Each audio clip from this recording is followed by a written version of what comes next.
Os documentos do acordo de leniência assinado pela Odebrecht e pela Braskem com autoridades do Brasil, dos Estados Unidos e da Suíça revelam novos detalhes do esquema de corrupção que durou mais de uma década e movimentou bilhões de reais. As duas empresas concordaram em pagar multas de quase 7 bilhões de reais e revelar fatos ilícitos praticados nos três países. Os documentos mostram que a Odebrecht fraudou licitações e também montou um esquema sofisticado para pagar propinas a políticos e executivos. E quando tudo começou a ser descoberto, tentou apagar provas. A reportagem é do repórter Marcelo Rocha, de Curitiba, e da correspondente Sandra Coutinho, de Nova York. O processo na justiça americana contra a Odebrecht se concentra nos contratos da empresa com a Petrobras e em obras no Brasil e mais 11 países da África, da América Latina e do Caribe. A Odebrecht teria subornado executivos da Petrobras e autoridades dos poderes executivo e legislativo, além de autoridades no exterior. Todos os exemplos citados pelo Departamento de Justiça são a partir de 2006, durante o governo do ex-presidente Lula, quando a Odebrecht criou um setor dedicado exclusivamente ao pagamento de propinas. O documento detalha como a Odebrecht desviava dinheiro para pagar propinas a autoridades e executivos sem levantar a suspeita da Justiça do Brasil, dos Estados Unidos e da Suíça, os três países por onde o dinheiro passava. As transações aconteceram entre 2001, durante o governo Fernando Henrique, e 2016, durante o governo da presidente Dilma. Um esquema complexo que usava bancos em paraísos fiscais. Nesse período, a empresa gastou mais de 2,5 bilhões de reais em propinas. Em troca, conseguiu uma centena de contratos que geraram lucros de mais de 10 bilhões de reais. O setor de propinas funcionava dentro da construtora Norberto Odebrecht, a CNO, uma subsidiária da Odebrecht. Os executivos faziam uma série de manobras contábeis dentro das empresas do grupo para o dinheiro desaparecer do balanço oficial e parar no setor de propinas. Parte do dinheiro era depositada em contas da Odebrecht em Nova York. A Odebrecht enviava esses recursos para 3 empresas de fachada em paraísos fiscais para pagar pelas vantagens indevidas. A Smith & Nash e a Golac funcionavam nas Ilhas Virgens Britânicas, no Caribe. A Arcadex tinha sede em Belize, na América Central. As 3 eram usadas para pagamento de propinas, elaboração de contratos ilícitos e para esconder as transações ilegais. A Odebrecht também tinha funcionários que coordenavam essas operações em Miami. As contas offshores Golac, Smith & Nash e Arcadex são velhas conhecidas dos investigadores do Paraná. Elas apareceram pela primeira vez em junho do ano passado, na 14ª fase da Operação Lava Jato, que levou para a prisão o ex-presidente da Odebrecht, Marcelo Odebrecht. Os procuradores da Lava Jato afirmam que as contas offshores Smith & Nash, Arcadex, Ravinsur, Golac e Sherkson eram usadas pela Odebrecht para fazer pagamentos a pessoas investigadas na Lava Jato. Segundo as investigações, os ex-diretores da Petrobras, Paulo Roberto Costa e Renato Duque, e o ex-gerente da estatal, Pedro Barusco, receberam no exterior dinheiro de propina que passou pela Smith & Nash e pela Golac. Renato Duque também recebeu pela Arcadex, assim como o ex-diretor Jorge Zelada. Os pagamentos rastreados pela Lava Jato a esses ex-executivos da Petrobras somam 13.800.000 dólares, 628 mil euros e quase 2 milhões de francos suíços. Entre 2006 e 2015, durante os governos Lula e Dilma, um executivo da Odebrecht chegou a acompanhar pessoalmente funcionários de alto escalão da Petrobras e autoridades para que abrissem contas nos bancos que já eram usados pela empresa, para facilitar a transferência de dinheiro ilícito. Ele também era encarregado de subornar executivos dos bancos para evitar que as transações chamassem a atenção. As operações do Departamento de Propinas eram coordenadas de perto pelo executivo da Odebrecht, identificado pelo número 2 no processo. Outra forma de pagamento era através de doleiros. Malas cheias de dinheiro eram entregues aos envolvidos no Brasil e no exterior. O setor de propinas da Odebrecht, segundo o Ministério Público Federal, tinha 2 sistemas de informática para gerenciar os pagamentos. Um deles era acessado exclusivamente pelos funcionários do setor de propinas e ficava num computador separado. Por meio desse sistema, hospedado em um servidor na Suíça, eles acertavam os detalhes dos pagamentos com os operadores financeiros, encarregados de disponibilizar no Brasil valores em espécie mantidos pela Odebrecht em contas não declaradas no exterior. O outro sistema era utilizado para controlar os dados referentes ao pagamento da propina. As informações eram organizadas em planilhas. As tabelas tinham valores, o nome do beneficiário, identificado por um apelido, o responsável pela negociação e a senha usada para a entrega. De acordo com as investigações, o setor de propina e os sistemas de informática foram encerrados em 2015, quando a Operação Lava Jato prendeu executivos da Odebrecht. Em depoimento à Polícia Federal, a secretária do setor de propinas, Maria Lúcia Guimarães Tavares, disse que o pessoal da informática da Odebrecht foi até o seu setor e retirou todas as estações de trabalho do local, e que foi ela quem providenciou a entrega do sistema, que consistia em um pequeno aparelho com monitor. A entrega foi feita num endereço em São Paulo. Em depoimento à Justiça Federal, no papel de testemunha, o técnico de informática que providenciava as senhas para os funcionários da empresa disse que o sistema ficou em operação até meados de 2014. Depois, foi criado um segundo portal de acesso, também hospedado na Suíça, que funcionou até o começo de 2016. Quando teria sido bloqueado por autoridades suíças. As investigações também descrevem como a Odebrecht e outras empreiteiras fraudavam licitações para obras da Petrobras. As empreiteiras combinavam quem daria a melhor oferta e comunicavam às autoridades quem seria o vencedor. Era uma espécie de rodízio. A Odebrecht chegou a pagar 130 milhões de reais para vencer a licitação de uma única obra em 2010. Nessa época, diversos contratos foram obtidos por meio de suborno.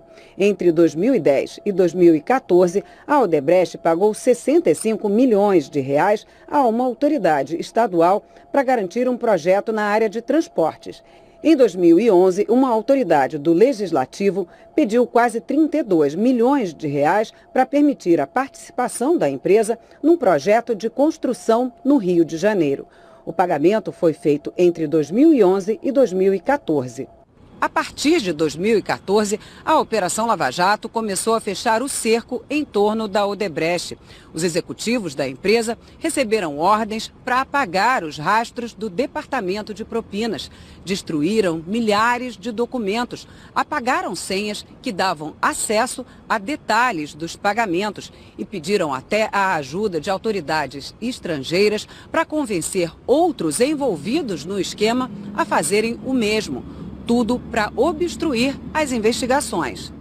Em 2015, um executivo da Odebrecht se reuniu em Miami com um diplomata de Antígua, no Caribe, onde a empresa tinha um banco. Esse executivo solicitou acesso a uma alta autoridade do país. O objetivo era impedir que Antígua fornecesse a investigadores provas das transações ilícitas da Odebrecht.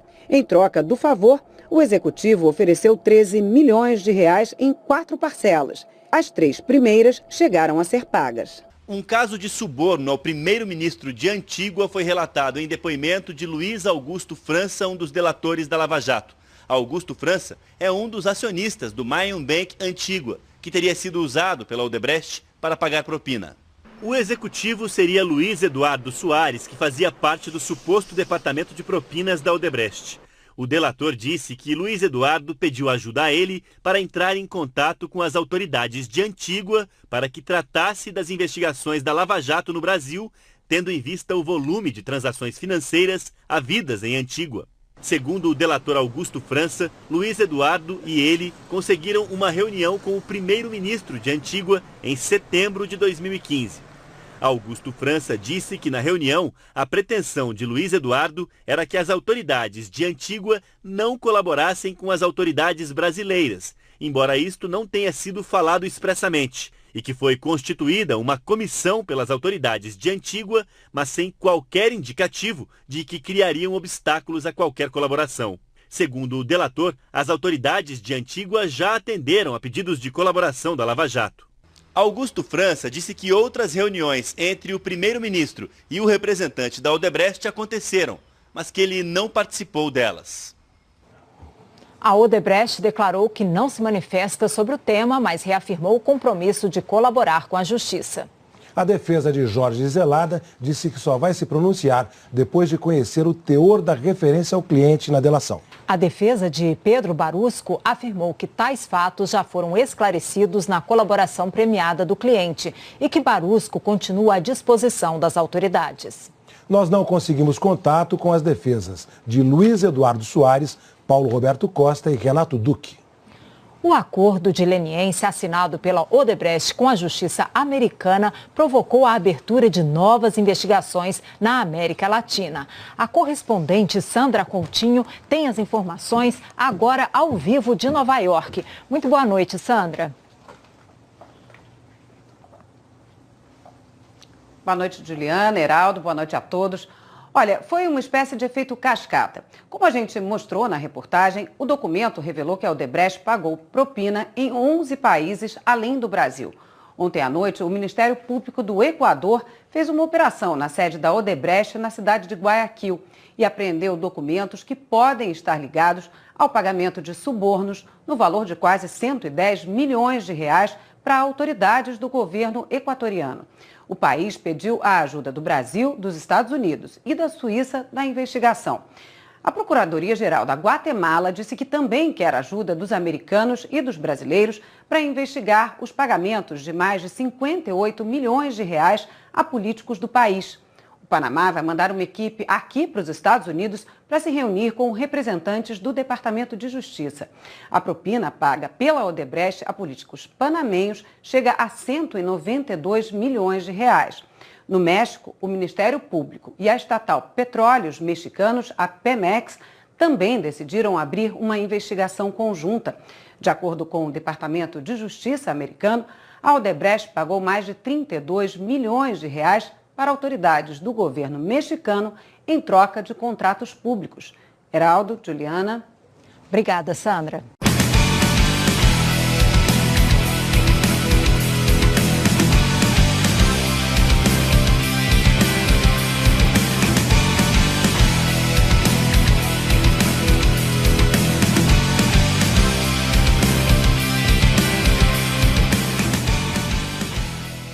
Os documentos do acordo de leniência assinado pela Odebrecht e pela Braskem com autoridades do Brasil, dos Estados Unidos e da Suíça revelam novos detalhes do esquema de corrupção que durou mais de uma década e movimentou bilhões de reais. As duas empresas concordaram em pagar multas de quase 7 bilhões de reais e revelar fatos ilícitos praticados nos 3 países. Os documentos mostram que a Odebrecht fraudou licitações e também montou um esquema sofisticado para pagar propinas a políticos e executivos. E quando tudo começou a ser descoberto, tentou apagar provas.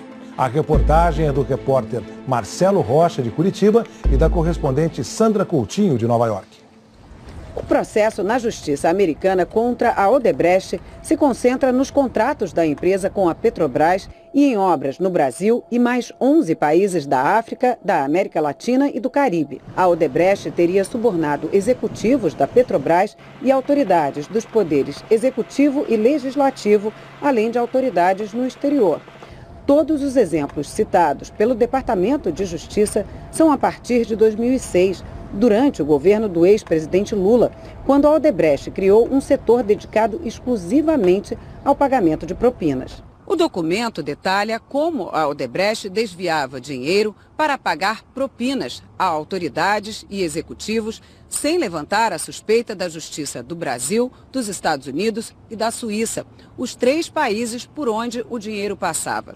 As transações aconteceram entre 2001, durante o governo Fernando Henrique, e 2016, durante o governo da presidente Dilma.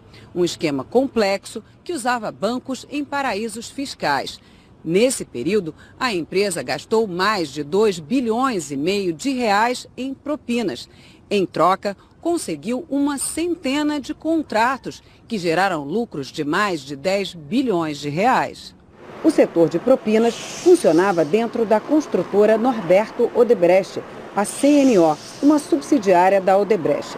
Os executivos faziam uma série de manobras contábeis dentro das empresas do grupo para o dinheiro desaparecer do balanço oficial e parar no setor de propinas. Parte do dinheiro era depositada em contas da Odebrecht em Nova York.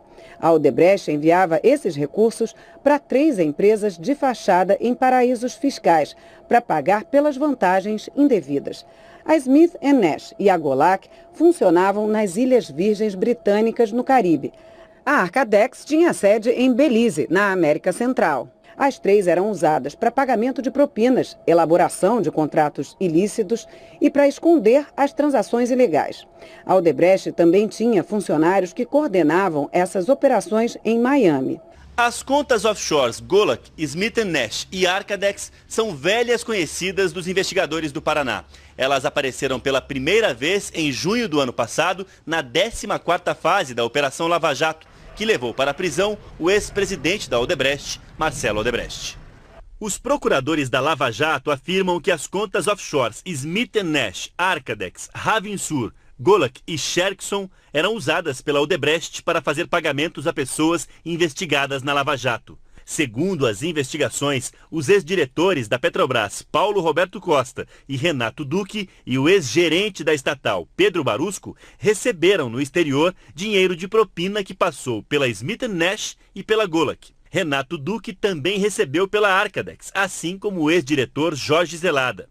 Os pagamentos rastreados pela Lava Jato a esses ex-executivos da Petrobras somam 13 milhões e 800 mil dólares, 628 mil euros e quase... Em 2015, um executivo da Odebrecht se reuniu em Miami com um diplomata de Antígua, no Caribe, onde a empresa tinha um banco. Esse executivo solicitou acesso a uma alta autoridade do país. O objetivo era impedir que Antígua fornecesse a investigadores provas das transações ilícitas da Odebrecht. Em troca do favor, o executivo ofereceu 13 milhões de reais em 4 parcelas. As 3 primeiras chegaram a ser pagas. Um caso de suborno ao primeiro-ministro de Antígua foi relatado em depoimento de Luiz Augusto França, um dos delatores da Lava Jato. Augusto França é um dos acionistas do Mayan Bank Antígua, que teria sido usado pela Odebrecht para pagar propina. O executivo seria Luiz Eduardo Soares, que fazia parte do suposto departamento de propinas da Odebrecht. O delator disse que Luiz Eduardo pediu ajuda a ele para entrar em contato com as autoridades de Antígua para que tratasse das investigações da Lava Jato no Brasil, tendo em vista o volume de transações financeiras havidas em Antígua. Segundo o delator Augusto França, Luiz Eduardo e ele conseguiram uma reunião com o primeiro-ministro de Antígua em setembro de 2015. Augusto França disse que na reunião a pretensão de Luiz Eduardo era que as autoridades de Antígua não colaborassem com as autoridades brasileiras, embora isto não tenha sido falado expressamente, e que foi constituída uma comissão pelas autoridades de Antígua, mas sem qualquer indicativo de que criariam obstáculos a qualquer colaboração. Segundo o delator, as autoridades de Antígua já atenderam a pedidos de colaboração da Lava Jato. Augusto França disse que outras reuniões entre o primeiro-ministro e o representante da Odebrecht aconteceram, mas que ele não participou delas. A Odebrecht declarou que não se manifesta sobre o tema, mas reafirmou o compromisso de colaborar com a justiça. A defesa de Jorge Zelada disse que só vai se pronunciar depois de conhecer... 2 milhões de francos suíços. Entre 2006 e 2015, durante os governos Lula e Dilma, um executivo da Odebrecht chegou a acompanhar pessoalmente funcionários de alto escalão da Petrobras e autoridades para que abrissem contas nos bancos que já eram usados pela empresa, para facilitar a transferência de dinheiro ilícito. Ele também era encarregado de subornar executivos dos bancos para evitar que as transações chamassem a atenção. As operações do Departamento de Propinas eram coordenadas de perto pelo executivo da Odebrecht, identificado pelo número 2 no processo. Outra forma de pagamento era através de doleiros. Malas cheias de dinheiro eram entregues aos envolvidos no Brasil e no exterior. O setor de propinas da Odebrecht, segundo o Ministério Público Federal, tinha 2 sistemas de informática para gerenciar os pagamentos. Um deles era acessado exclusivamente pelos funcionários do setor de propinas e ficava num computador separado. Por meio desse sistema, hospedado em um servidor na Suíça, eles acertavam os detalhes dos pagamentos com os operadores financeiros, encarregados de disponibilizar no Brasil valores em espécie mantidos pela Odebrecht em contas não declaradas no exterior. O outro sistema era utilizado para controlar os dados referentes ao pagamento da propina. As informações eram organizadas em planilhas. As tabelas tinham valores, o nome do beneficiário, identificado por um apelido, o responsável pela negociação e a senha usada para a entrega. De acordo com as investigações, o setor de propina e os sistemas de informática foram encerrados em 2015, quando a Operação Lava Jato prendeu executivos da Odebrecht. Em depoimento à Polícia Federal, a secretária do setor de propinas, Maria Lúcia Guimarães Tavares, disse que o pessoal da informática da Odebrecht foi até o seu setor e retirou todas as estações de trabalho do local. E que foi ela quem providenciou a entrega do sistema, que consistia em um pequeno aparelho com monitor. A entrega foi feita num endereço em São Paulo. Em depoimento à Justiça Federal, no papel de testemunha, o técnico de informática que providenciava as senhas para os funcionários da empresa disse que o sistema ficou em operação até meados de 2014. Depois, foi criado um segundo portal de acesso, também hospedado na Suíça, que funcionou até o começo de 2016. Quando teria sido bloqueado por autoridades suíças. As investigações também descrevem como a Odebrecht e outras empreiteiras fraudavam licitações para obras da Petrobras. As empreiteiras combinavam quem daria a melhor oferta e comunicavam às autoridades quem seria o vencedor. Era uma espécie de rodízio. A Odebrecht chegou a pagar 130 milhões de reais para vencer a licitação de uma única obra em 2010. Nessa época, diversos contratos foram obtidos por meio de suborno. Entre 2010 e 2014, a Odebrecht pagou 65 milhões de reais a uma autoridade estadual para garantir um projeto na área de transportes. Em 2011, uma autoridade do Legislativo pediu quase 32 milhões de reais para permitir a participação da empresa num projeto de construção no Rio de Janeiro. O pagamento foi feito entre 2011 e 2014. A partir de 2014, a Operação Lava Jato começou a fechar o cerco em torno da Odebrecht. Os executivos da empresa receberam ordens para apagar os rastros do Departamento de Propinas. Destruíram milhares de documentos, apagaram senhas que davam acesso a detalhes dos pagamentos e pediram até a ajuda de autoridades estrangeiras para convencer outros envolvidos no esquema a fazerem o mesmo. Tudo para obstruir as investigações. Em